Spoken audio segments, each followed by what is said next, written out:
Your husband accessed the vault last week, Mrs. Sawyer." The bank manager's words hung in the air-conditioned room as I struggled to process their meaning. Warren had never shown any interest in my personal vault. In 8 years of marriage, he had barely even asked about my collection. "There must be some mistake," I replied, feeling that first chill of alarm crawl up my spine. "My husband doesn't have regular access to the vault." The manager checked her computer, adjusting her thin-rimmed glasses. "He used the emergency authorization listed in our records, the one you provided in case something ever happened to you." 15 minutes later, I was staring inside the vault, my hands trembling uncontrollably. The velvet boxes where I kept my personal treasures, jewelry meticulously collected over decades, were empty. My grandmother's sapphire brooch, the Victorian necklace I found in a tiny antique shop in London, the Art Deco earrings I had spent 3 years saving up to buy, all gone. I drove home in such a state of shock that I barely registered the drive. When I turned into our driveway, the answer to the mystery was glaring right in front of me, a gleaming 38-foot boat with my husband proudly polishing his new toy. Warren's smile vanished the moment he saw my expression. There was a brief, fleeting moment when I could see the guilt in his eyes before he slipped into a defensive stance. "Before you say anything," he began, dropping the polishing cloth. "I know I should have talked to you first, but this was a once-in-a-lifetime deal. The seller was desperate. I got it for only $260,000, practically a steal." "The jewelry, Warren." And my voice came out dangerously calm. "What did you do with my jewelry?" The brief silence that followed confirmed my worst fears even before he spoke. "Let's be practical, Renee," he said in that condescending tone I had grown to despise. "Those pieces just sat in a vault 99% of the time. This," he gestured toward the boat, proudly named Liberty, "is a real investment, something we can actually use, enjoy. In a few years, you'll be able to buy more jewelry." With every word, I felt something fundamental breaking inside me. It wasn't just about the jewelry. It was everything they represented: stories, memories, personal achievements, and the fact that he had taken something so deeply mine without permission, or even a second thought. They were part of my story, Warren. My personal legacy.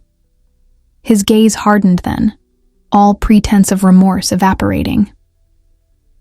"Well, what's done is done. You're never getting that back, so I suggest you move on and start appreciating what we have now. The Liberty is going to change our lives." In that moment, staring at the man I thought I knew, I made a silent decision. Warren was right about one thing. This boat would change our lives, but not in the way he imagined. What he didn't know, what he had never bothered to discover, during our marriage, was that I had more resources and determination than he ever suspected. And to understand how we reached this point of betrayal, I need to go back to the beginning. My story with antique jewelry began when I was just 12 years old. After my parents' funeral, victims of a tragic car accident, my grandmother called me over to a corner of the room and placed a small navy blue velvet case in my tiny hands. "This survived the Great Depression, 2 world wars, and the darkest moments of our family," she explained, opening the box to reveal a delicate Art Deco sapphire brooch. When everything seemed lost, this brooch remained, reminding us that beauty and value endure even in the hardest times. That small jewel became my anchor throughout my teenage years, living with my Aunt Iris, who, though loving, was a busy and pragmatic woman. While other teenagers collected posters or CDs, I began researching jewelry history, fascinated not just by the beauty of the pieces, but by the human stories they carried. My first independent acquisition came when I was 19. A simple Victorian ring with a pearl surrounded by tiny diamonds that I found at a thrift shop. Trevor Evans, a jeweler who would become my trusted appraiser and friend, confirmed its authenticity and taught me how to recognize the marks of a true piece. "You've got an eye for this," he remarked, impressed by my first find. "Some people collect for status, others for investment. You seem to connect with the soul of these pieces. Over time, the collection grew deliberately. Every acquisition was carefully researched, saved for, and celebrated. When I started my career in finance, I didn't spend on expensive cars or lavish vacations. I invested in tangible history. A pair of earrings once owned by a Parisian opera soprano, a bracelet that survived the Russian Revolution, a necklace a mother sold to send her daughter to university. And decades later, that same daughter, now successful, was searching every auction to find it again. I met Warren at a charity event in Portland. He approached me while I was admiring a display of historical artifacts donated for auction. "That reliquary has an interesting story," he said, pointing to a piece I had been looking at. It was made from gold recovered from an 18th century shipwreck. Impressed by what seemed like deep knowledge, I engaged in conversation, only to later find out that he had just overheard the curator explaining the item to another guest. This would become the perfect metaphor for Warren, someone who knew how to present borrowed information as his own, always seeking to appear more informed than he truly was. Still, there was a genuine charm about him. As a real estate broker specializing in luxury properties, Warren had a gift for conversation and the ability to make anyone feel special. Our relationship blossomed, and in the beginning he seemed genuinely fascinated by my passion for historical jewelry. "It's like having a private little museum," he would say, examining the pieces I carefully laid out to show him. In the early years of our marriage, he would occasionally surprise me with additions to the collection, never the most expensive ones, but chosen thoughtfully enough to show he was paying attention. We built our life together in Windward Bay, a charming coastal town known for its marinas and nautical community. Our house, a blue colonial with a partial view of the sea, was elegant without being ostentatious, a reflection of what I believed were our shared values. What Warren never truly understood, because he never showed genuine interest in knowing, was the extent of my family's business affairs. After my parents died, my Aunt Iris took over not only my guardianship, but also the management of the family's various enterprises, commercial properties, real estate investments, and shares in multiple businesses along the East Coast. "Does he know about your trust fund?" Iris asked during one of our monthly business lunches, a few months after my wedding. "He knows I have some family financial security, but we've never discussed the details," I replied. We agreed to keep our finances partially separate. It felt like a way to respect our independence. Iris, always sharp in her judgments, simply nodded. Independence in a marriage is healthy. Just make sure it's truly mutual. As the years went by, my career in financial management flourished, providing me not only professional satisfaction, but also the means to keep carefully expanding my collection. Warren, meanwhile, experienced the typical ups and downs of the real estate market. Periods of generous commissions followed by leaner months. The collection, now valued at approximately $450,000, was fully documented in my personal insurance and stored primarily in the bank's vault, with Warren listed only as a beneficiary in the event of my death, a setup that at the time seemed like a prudent formality, not a necessary precaution. Our life seemed perfectly balanced, each of us with our own space and passions, sharing what we chose and respecting each other's boundaries. At least, that was how I interpreted our marriage. What I didn't realize was that for Warren, that balance had always depended on his sense of control and status, and that when either of those elements was threatened, everything I valued would be put at risk. The dynamic of our marriage began to shift in almost imperceptible ways when the real estate market started to decline. The luxury properties Warren specialized in became stagnant, with fewer and fewer sales and shrinking commissions. While my career remained steady, financial management tends to be necessary in any economy. Warren's was struggling. At first, he handled it reasonably well. He adjusted his expectations, worked longer hours, and focused on building relationships for future opportunities. But as the situation dragged on, I noticed subtle changes. Resentment when I mentioned a successful day at work, irritation when we discussed household finances, and an increasing need to reaffirm his role as a provider even when the numbers told a different story. "I closed an important deal today," became his regular line during dinners, even when weeks would pass without a single sale. Things are about to turn around. It was in this vulnerable context that Dominic Reynolds reappeared in Warren's life. Friends since college, they had drifted apart as our lives settled down. Unlike Warren, Dominic had thrived during the crisis as a stockbroker, specializing in high-net-worth clients. "Warren, it's been forever," he exclaimed when we ran into him at a local restaurant. "We need to catch up. I'm hosting an event at the yacht club next Friday. You guys have to come." I immediately sensed the problematic dynamic. Dominic exuded an arrogant confidence, speaking loudly about his premium clients and his new Porsche. Warren, standing next to him, alternated between transparent admiration and awkward attempts to appear equally successful. "We'd love to," Warren replied before I could come up with a polite excuse. The event at the Windward Bay Yacht Club was even worse than I had anticipated. Dominic introduced us only to people whose first questions inevitably revolved around what boat we owned or where we docked. The social language was clear. Status was measured in nautical feet and horsepower. "You have to meet Charles," Dominic insisted, leading us to an older man sipping champagne. He just picked up the Oceana Dream, a stunning 48-footer that would make anyone cry. Charles, sensing potential new admirers, immediately offered a tour of his newly acquired yacht. I saw Warren's eyes widen as we walked through the impeccably decorated spaces, touching the polished wood and state-of-the-art navigation equipment. "How long have you been sailing?" Charles asked. "Oh, I'm still in the research phase," Warren replied, a faint blush coloring his cheeks. "Exploring options, you know." The brief coastal tour that followed sealed the deal. With the ocean breeze on his face and a glass of champagne in hand, I watched my husband transform. Every time Charles mentioned how much he had paid for a piece of equipment or how the yacht impressed potential clients, Warren nodded with a concerning intensity. "Now, that's living," he remarked on the drive home, his eyes still glowing from the experience. "Did you see how everyone treated Charles with respect? That's the kind of connection we could use to take my business to the next level."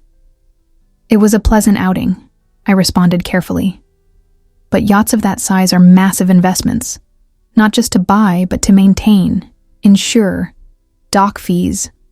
It's an investment in our future," he cut me off, using the tone he reserved for shutting down uncomfortable financial conversations. "I'll do some research, see what options are out there." In the days that followed, Warren dove headfirst into a new world of boat magazines, online forums, and visits to dealerships. His language changed, effortlessly incorporating terms like draft, portside, and a beam, as if he had been sailing his entire life. More and more often, he found excuses to pass by the Marina, lingering as he stared at the docked boats with an expression that blended desire and determination. Dominic, of course, fueled this new obsession, constantly sending him boat listings, inviting him to nautical events, and repeatedly reminding him how the yacht club community could transform his real estate business. I tried to be the voice of reason, suggesting alternatives, maybe a smaller boat to start, or co-owning one with other enthusiasts, or even renting occasionally for special events. Warren would listen with that patient look that meant he was just waiting for me to finish talking, not that he was actually considering what I was saying. "I found the perfect boat," he announced one evening, spreading brochures across our dining table. "It's called Liberty, a used 38-footer, only 2 years old. The owner is moving abroad and needs to sell fast. It's a once-in-a-lifetime opportunity." I looked over the material, my stomach sinking when I saw the price. $280,000. "Warren, we don't have that kind of liquid cash right now," I explained calmly, "especially with the real estate market still unstable. It wouldn't be wise to commit so many resources to something non-essential." His reaction was instant and completely out of proportion. "You always do this. You tear down my aspirations. This isn't just a boat, Renee. It's a networking tool. Do you think those guys at the club take anyone seriously if they don't have a decent boat?" The argument that followed was tense, with Warren swinging between rational points about investment and emotional pleas about finally being respected in the right circles. Eventually, we seemed to reach what I thought was a compromise. "Let's think about this for a few weeks," I suggested. "Go over our budget in detail, explore financing options, maybe even consult with experts about the real cost of owning a boat like this." "That makes sense," he agreed, though something in his eyes left me uneasy. Big decisions deserve proper consideration. That night, I reflected on the changes I had seen in Warren, how a simple visit to a boat had awakened an obsession that went far beyond the object itself. It was about status, about being accepted by people like Charles and Dominic, about proving something to himself during a professionally challenging time. What I didn't realize was that, for Warren, our conversation wasn't the start of a careful, decision-making process. It was just a temporary obstacle to be worked around. I had offered logic, believing we were having a genuine discussion about financial priorities. All he heard was no, and he was already determined to turn it into a yes, no matter the cost. The discovery of Warren's betrayal wasn't gradual. It was a sudden blow that split my life into a clear before and after. That routine visit to the bank to update insurance documents turned into the moment when everything I believed about my marriage collapsed. As I drove home that afternoon, my mind struggled to process what had just happened. How had Warren gotten the jewelry? Why would he choose something so personal to fund his whim? How much had he gotten for pieces I knew were worth around $450,000 altogether? The scene I found when I got home, Warren proudly polishing his new boat, only confirmed my worst fears. This wasn't a momentary lapse in judgment. It was a calculated decision to betray my trust in the most fundamental way. "Let's be practical, Renee." His words still echoed in my mind as I locked myself in the office after our initial confrontation. "You're never going to get that back." With trembling hands, I made 2 crucial calls. The first to Gina Martinez, my best friend and a top divorce attorney. The second to my Aunt Iris. "He did what?" Gina's usually composed voice rose in indignation. "Renee, that's potentially embezzlement. Regardless of marital arrangements, he had no legal right to sell personal property documented solely in your name." "I don't want to involve the police right away," I replied, surprised by my own calm. "First, I need to find out exactly what happened, where the jewelry went, how much he got for it, everything." Iris, as always, got straight to the practical point. "I'll be there first thing tomorrow. Don't confront him again until we've talked. And Renee, check your other accounts and assets immediately." Following her advice, I spent the next several hours meticulously going over our finances. What I uncovered only deepened my shock. Warren hadn't just sold my jewelry. There was a far more disturbing financial story hidden beneath the surface of our seemingly solid marriage. Credit card accounts I knew nothing about with alarming balances. A second mortgage on the house that I had never signed, something he had pulled off through some kind of manipulation or forgery. Personal loans with outrageous interest rates. The pattern was clear. Behind the charm and confidence, Warren had built a web of hidden debts now on the verge of collapse. The next morning, Iris arrived with her usual efficiency, carrying a folder of documents and a formidable sense of determination. "First, let's track down the jewelry," she declared, pouring herself a cup of coffee in the kitchen as Warren conveniently left to show the boat to some friends. If he sold them recently, we still have a chance to recover at least some of the pieces. Trevor Evans, the jeweler who had appraised my collection for years, was visibly upset when I told him what had happened. "He mentioned you were considering selling a few pieces," Trevor admitted, clearly mortified. "Asked if I could recommend reliable appraisers. I never imagined he was doing it without your knowledge, Renee." With Trevor's help, we began to trace the path of the jewelry. Warren had sold the collection to 3 different buyers, a private collector in Boston, a jewelry store specializing in vintage pieces in New York, and an antiques dealer in Connecticut. The total amount received, approximately $320,000. He didn't even get market value, Trevor observed bitterly. He took the first offer in each case, desperate to close fast, $130,000 below what they would have been worth in a proper sale. Meanwhile, Gina was uncovering more details about Warren's financial situation. "He's drowning, Renee," she explained, showing me the compiled documentation. "The debts total nearly $190,000, not even counting the boat, based on his spending. Pattern over the last 2 years, he's been living way beyond his means, even before the real estate market downturn." The picture that emerged was painfully clear. Warren, crushed by mounting debt and unable to maintain the lifestyle he saw as essential to his image, had viewed my jewelry collection as a convenient solution to his financial troubles. The boat wasn't just a sudden whim. It was the culmination of years of unsustainable spending and reckless financial decisions. "What do you want to do?" Iris asked once I had absorbed all these revelations.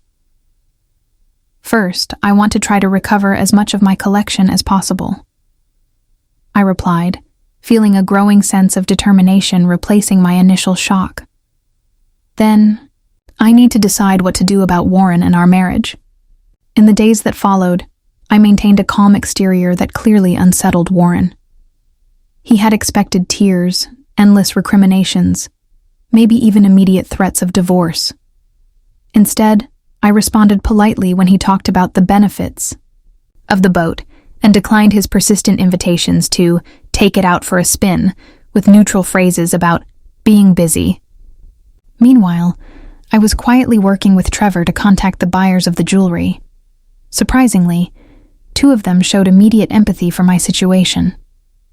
"I would never buy something if I knew it had been sold without the owner's consent," declared the Boston collector, an elegant woman in her 60s. "That goes against everything the collector community stands for. I'm willing to return the pieces for the same amount I paid." The New York jeweler was equally understanding, agreeing to hold on to the pieces he still had while we worked out the details.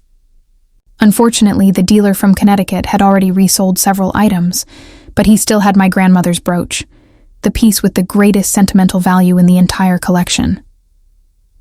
It was during this period of investigation and negotiation that Iris presented me with a completely unexpected opportunity, one that would entirely shift the balance of power in my situation with Warren. "Windward Bay Marina is for sale," she mentioned almost casually during one of our strategic lunches. "Frank Peterson has finally decided to retire." I looked at her, at first not understanding the relevance. Windward Bay Marina was a local institution operating for over 50 years as the premier place where the region's nautical elite docked their boats, including now Warren's newly acquired Liberty. "Several developers have their eyes on the property," Iris continued. "Waterfront land is valuable. Most of them plan to turn it into luxury condos." Realization slowly began to take shape in my mind. "Are you suggesting?" "I'm suggesting that some investments offer more than just a financial return." Iris finished with a small smile. "Sometimes they also offer strategic positioning." As I absorbed that possibility, I realized I was facing a fundamental choice. I could continue to be the victim of Warren's betrayal, or I could turn this situation into an opportunity to reclaim not only my jewelry but also my sense of autonomy and control. "How much is Frank asking?" I asked, feeling the first genuine glimmer of hope since I had opened that empty safe. "Frank turned down 3 higher offers because he doesn't want to see the marina turned into condos," Iris explained as we sipped coffee in her elegantly understated downtown office. "He's run that marina for over 4 decades. It's more than a business to him. It's a legacy." The offer Iris had carefully negotiated with Frank Peterson was surprisingly reasonable. $1.8 million for the entire complex, including the land, facilities, and existing lease contracts. Well below market value if viewed purely as waterfront real estate, but with a contractual stipulation that the marina would continue operating for at least 10 years. It's a good financial investment, Iris continued, sliding a folder with financial projections across the table. But I imagine you see value beyond just the numbers. I studied the documents, my mind racing with possibilities. Windward Bay Marina wasn't just where Warren now proudly docked his newly acquired boat. It was the epicenter of the entire social world he was so desperately trying to align himself with. The adjacent yacht club, the prestigious seasonal events, the networking contacts he so highly valued. Everything revolved around that specific marina. How much time do we have to decide? I asked. Frank gave me a 1-week exclusivity period for negotiations, Iris replied. But there's another interested party waiting in the wings, a developer from Miami with a track record of revitalization projects that essentially drive out local businesses. The decision wasn't impulsive, despite its obvious emotional appeal. I spent 2 days meticulously reviewing the marina's finances, consulting with Peter Livingston, the longtime manager Frank wanted to keep in place, and assessing the risks and responsibilities of a business of that scale. Finally, on a clear Thursday morning, we signed the preliminary papers. Legally, ownership would belong to Coastal Heritage LLC, a newly formed company in which I held 60% ownership. Iris held 30%, and Peter the remaining 10% part as part of his compensation package. We planned to finalize the sale as discreetly as possible, with the official transfer taking place at the beginning of the next month. Warren, meanwhile, remained completely unaware of these developments. More and more absorbed in his newfound identity as a boat owner, he spent hours at the marina, establishing himself as part of the local nautical community, learning the jargon, and most importantly, cultivating relationships with other boat owners, especially those who appeared financially successful. I'm organizing a cocktail party on the boat next week, he announced during dinner, barely noticing my lack of enthusiasm. I've invited some potential clients and key members of the club. You should be there, Renee. The wives will be present too. The wives, I softly repeated, watching as he failed to perceive the condescension in his comment. I'll see if I can fit it into my schedule. While Warren entertained his new nautical friendships, I worked on several fronts with meticulous precision. With Trevor Evans, I continued negotiations to recover as much of my jewelry collection as possible. The collector from Boston had already agreed to return 6 significant pieces for exactly the price she had paid. The jeweler from New York was cooperating in identifying the new owners of some pieces that had already been resold. More importantly, and painfully, I worked with Gina to thoroughly document the state of my marriage and Warren's actions. It wasn't a decision I made lightly, but each new revelation confirmed that the man I believed I had married never truly existed. The charm and consideration he had shown were nothing but a facade, hiding someone capable of betraying my trust at the most fundamental level. He sold your jewelry without permission. Gina summarized during one of our meetings. He fraudulently obtained a second mortgage. He hid significant debts for years. Any one of these would be reason enough for many people to seek a divorce. I want to make sure I'm making decisions based on clarity, not emotional reaction. I replied, though deep down I already knew that our marriage had ended the moment I found the empty safe. With the purchase of the marina underway, Peter Livingston became an invaluable ally. At 45, with 2 decades of experience managing the marina, he knew every detail of its operations, and practically every boat owner who frequented the place. Warren has been remarkable, Peter said diplomatically during our first private meeting. Very eager to establish himself among the most influential members, particularly interested in the marina's policies and yacht club events. What kind of events? I asked as an idea began to take shape. Well, the biggest one is the season opening. It happens in 3 weeks. It's a celebration where members showcase their boats, competing for unofficial recognition. A lot of prestige involved, a lot of social politics. He hesitated, before adding, "Your husband has already signed up for 2 categories." At that moment, the final plan began to crystallize. The season opening would take place just 10 days after the official transfer of Marina ownership. The perfect timing to implement some quiet operational changes and to deliver a revelation Warren would never forget.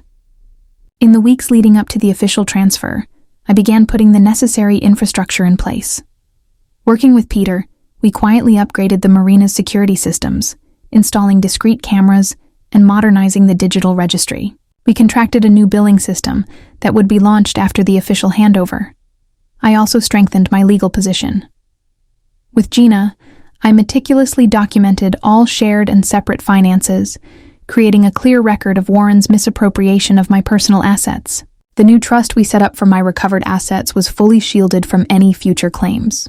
Warren, completely absorbed in his preparations for the season opening, interpreted my calmness as resigned acceptance of our new reality.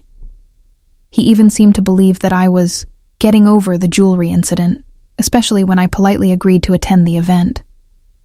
"You'll love it once you give it a chance," he insisted one evening, as he elaborately described how he was preparing the Liberty to impress the judging committee. "It's a whole different world, Renee. People who really matter." I watched him speak, noticing how every reference to people who matter and valuable connections revealed a perspective fundamentally different from mine on what makes life meaningful. For Warren, status and appearances were the ultimate currency. For me, it had always been authenticity and integrity. "I'm sure it will be a revelation," I replied, meeting his eyes with a serene smile that he completely misread. As the day of the season opening approached, I felt a strange calm settle over me. It wasn't about petty revenge, though the poetic justice of the situation didn't escape me. It was about restoring balance, about establishing consequences for actions, and most importantly, about reclaiming my own power in a situation where he had tried to leave me powerless. "You'll never get that back," he had said about my lost jewelry, with the arrogant certainty of someone who believes himself above consequences. Very soon, he would find out just how deeply mistaken he was. The day of the season's opening dawned with a flawlessly blue sky, as if the elements themselves conspired to create the perfect setting.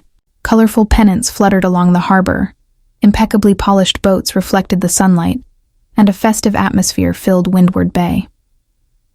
Warren had left at sunrise, determined to make sure that Liberty was in perfect condition for the big event. "I'll be back home by 10 to change," he announced as he walked out. "We need to be at the club by noon for the opening brunch. Actually, I'll meet you there," I replied calmly. "I have a few things to take care of first." He barely registered my response, already mentally rehearsing the social interactions he deemed essential for his new identity. What Warren didn't know, what he had never bothered to ask during our weeks of superficial interactions, was that I had spent that time not only planning today's revelation, but also redesigning my future. The acquisition of the harbor was just one part of that process. Decisions about my marriage, career, and personal life had crystallized with a clarity and determination that had even surprised me at first. At 11 o'clock, I met Iris and Peter at the newly renovated harbor office. The official transfer of ownership had been quietly completed the week before, and the small changes implemented since then had gone largely unnoticed by the regular patrons, for now. "All the documents are ready," Peter confirmed, handing me an elegant folder containing the specific records I would need, and the system updates were finalized yesterday. "The new contracts took effect at midnight," Iris added. "Legally, all boat owners are now subject to the updated terms." I took a deep breath, adjusting the navy blue suit I had carefully chosen for the occasion. Professional, elegant, but definitely not the casual nautical look Warren had suggested. "Are you ready for this?" Iris asked, her sharp gaze assessing my resolve. "Absolutely," I replied with a certainty that I felt down to my bones. The party was already in full swing when I arrived at the yacht club adjacent to the harbor. Members dressed in their finest nautical attire, many clearly debuting outfits just for the occasion, mingled as sparkling drinks floated by on silver trays. In the background, a jazz band played soft melodies. I spotted Warren immediately. It was impossible not to notice him at the center of a small group, gesturing animatedly toward Liberty, proudly docked at the main pier. Beside him, Dominic laughed loudly, clearly several glasses into the celebration. Warren froze for a brief moment when he saw me, clearly surprised by my choice of attire, and perhaps by the confidence in my posture. Quickly recovering, he waved for me to join the group. "Renee! Finally!" he exclaimed, extending his arm to pull me into the circle. "I was just telling Charles and Margaret about our plans for a coastal cruise at the end of the summer." "How interesting," I replied with a polite smile, "considering that we have very different plans for the end of the summer." A slight frown crossed his face before he turned back to the group. "You all have to see the navigation system I installed. Absolutely top of the line." "Actually," I interjected softly, "I have an announcement to make. If you'll excuse me for a moment." Before Warren could object, I made my way to the small stage where the club commodore was, preparing for the official speeches. After a brief conversation, he nodded and handed me the microphone. The murmur of conversation slowly died down as I stood on stage. Out of the corner of my eye, I saw Warren approaching, a mix of confusion and alarm on his face. "Good morning, everyone," I began, my voice steady and clear through the sound system. "For those who don't know me, I'm Renee Sawyer. I'd like to take this festive occasion to make an official announcement. Windward Bay Marina is now under new management." A murmur rippled through the crowd. The possible sale of the harbor had been a topic of speculation for months, with many fearing that developers would turn the historic space into luxury condos.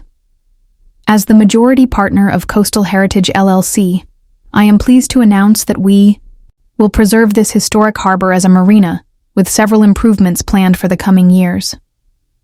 The murmur turned into a few relieved claps, mostly from longtime boat owners who had feared losing their docking spots. As part of our new management, we are reviewing all contracts and implementing new policies. I paused deliberately, scanning the crowd until I found Warren. His face had gone completely pale, finally understanding what was happening. An immediate change. Any property acquired through questionable or fraudulent means will no longer be welcome in our facilities. The applause faltered, confusion evident on the faces of those who didn't fully grasp the implications. But Warren understood perfectly. Our eyes locked across the crowd. His, stunned. Mine, unwavering. "Warren," I called out, no longer needing the microphone as I stepped off the stage. "Can we have a private conversation in the administration office?" The crowd parted as I walked calmly toward the exit, Warren following like a man in a trance. Dominic tried to intercept him, but Warren brushed him off with a sharp gesture. Inside the harbor office, with Peter and Iris quietly present as witnesses, I placed a folder on the table containing all the documentation. The tracking of the sold jewelry, the ownership of the marina, records of hidden debts, and a preliminary separation agreement prepared by Gina. When did you? Warren stammered, his confident facade completely shattered. "The question isn't how or when, Warren. The question is what happens now." I opened the meticulously organized folder. "You betrayed my trust in the most fundamental way possible, selling priceless items that belong to me, without my knowledge or consent." He tried his usual routine, a mix of charm, excuses, and deflection. "It was a lapse in judgment, I admit it. But I was thinking about us.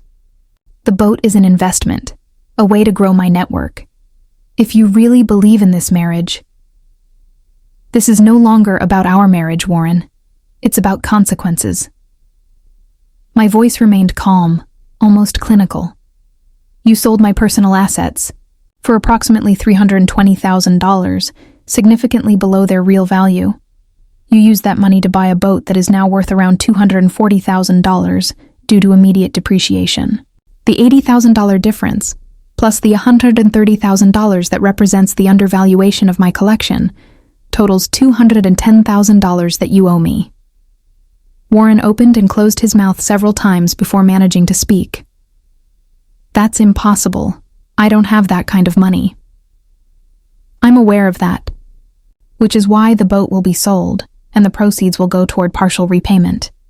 The remaining balance will be addressed during our legal separation. The shock on his face was almost tangible. You're leaving me? Over some old jewelry? No. Warren, I'm leaving you because you've shown me that you don't respect my property, my boundaries, or my values. The jewelry was just the catalyst that revealed who you really are. Peter quietly slid a contract in front of me. This is the new docking agreement we implemented this week. All boat owners are now subject to updated terms, including a legitimate ownership clause. You can't just kick my boat out. Warren protested, desperation replacing his earlier shock. Actually, I can. I replied calmly. As the Marina's owner, I have the right to decide which vessels are allowed to use our facilities. However, I'm offering you a more reasonable alternative. I handed him another document. Authorization. To put the Liberty up for immediate sale, with the proceeds going toward partially repaying me for my jewelry. Warren looked at the documents, reality finally sinking in.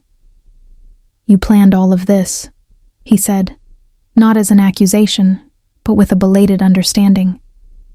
While I thought you were just accepting. You taught me a valuable lesson, Warren. When you told me, you'll never get that back. You showed me that you truly believed I had no power in the situation. That was a serious miscalculation. For the first time since I had known him, I saw something genuine in his eyes. No calculated charm or performative concern, but a true recognition of who I really was.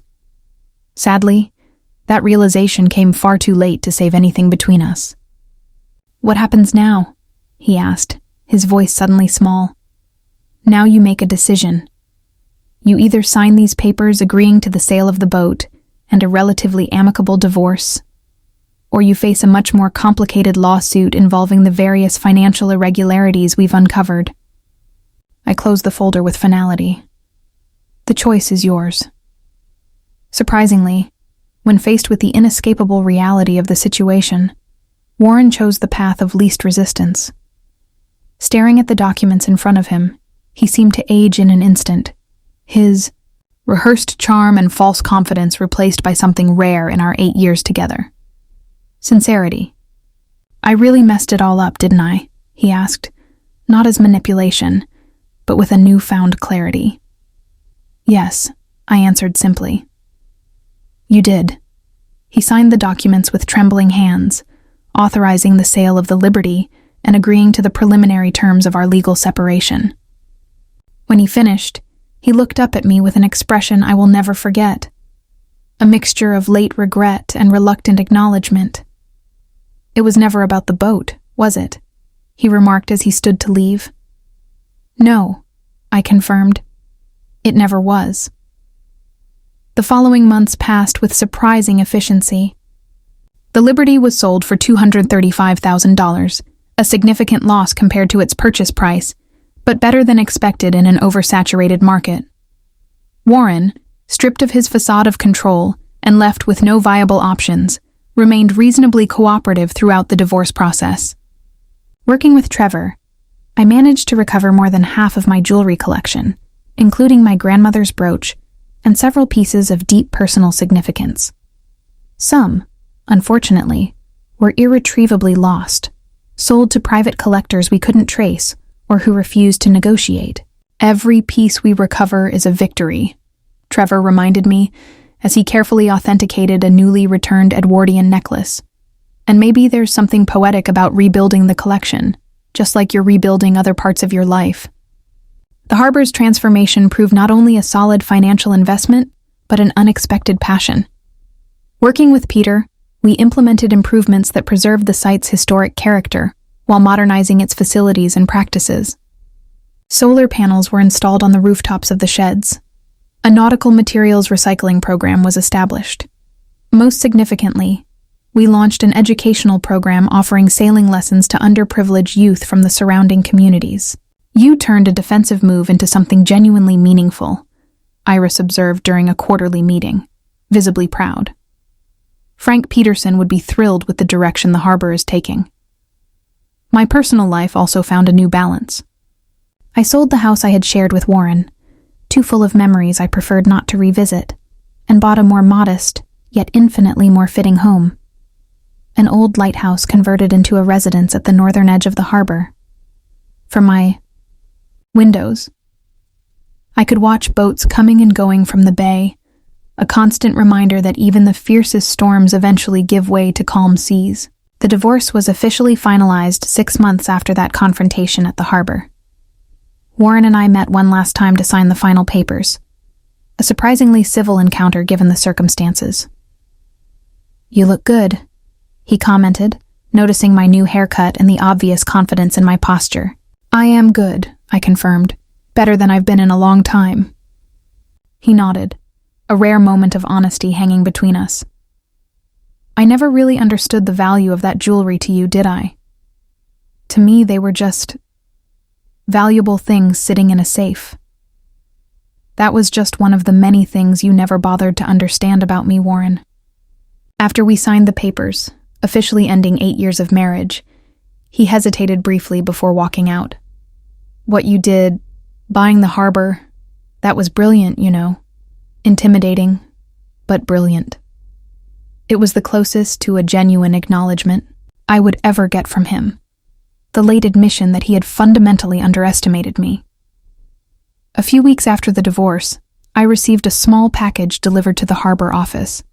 Inside was a velvet box containing a delicate Art Deco brooch I had admired years earlier at an auction but never purchased. The card simply read, "Some things are priceless. I'm sorry I didn't understand that sooner. W." The gesture caught me off guard. Not because of any romantic sentimentality, but because of a fleeting glimpse of the man Warren could have been. If he had valued substance over appearance, genuine connection over social status. I didn't put the brooch in a bank vault. Instead, I placed it on the vanity in my lighthouse bedroom, a daily reminder that true worth rarely lies where most people seek it. The following spring, we hosted the first season reopening.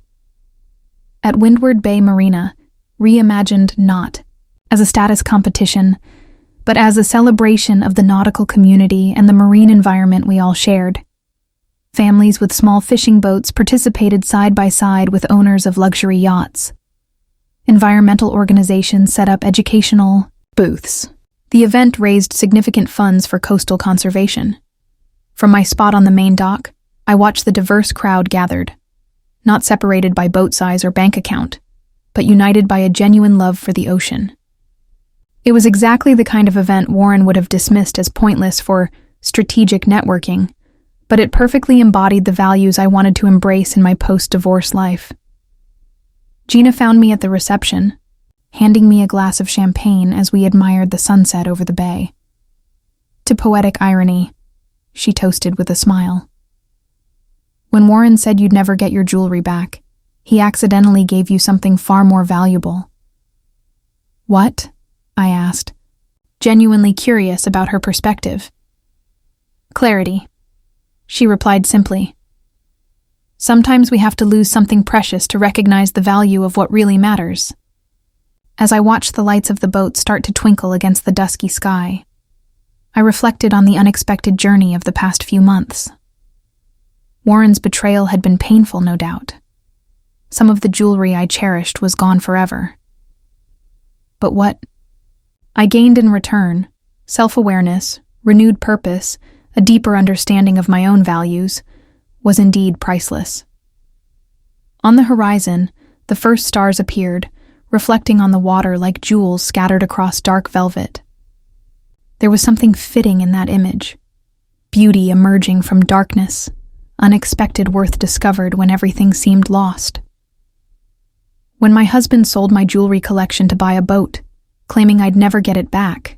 He had no idea I would become the owner of the harbor where his precious boat was docked. But the real lesson wasn't about power or revenge.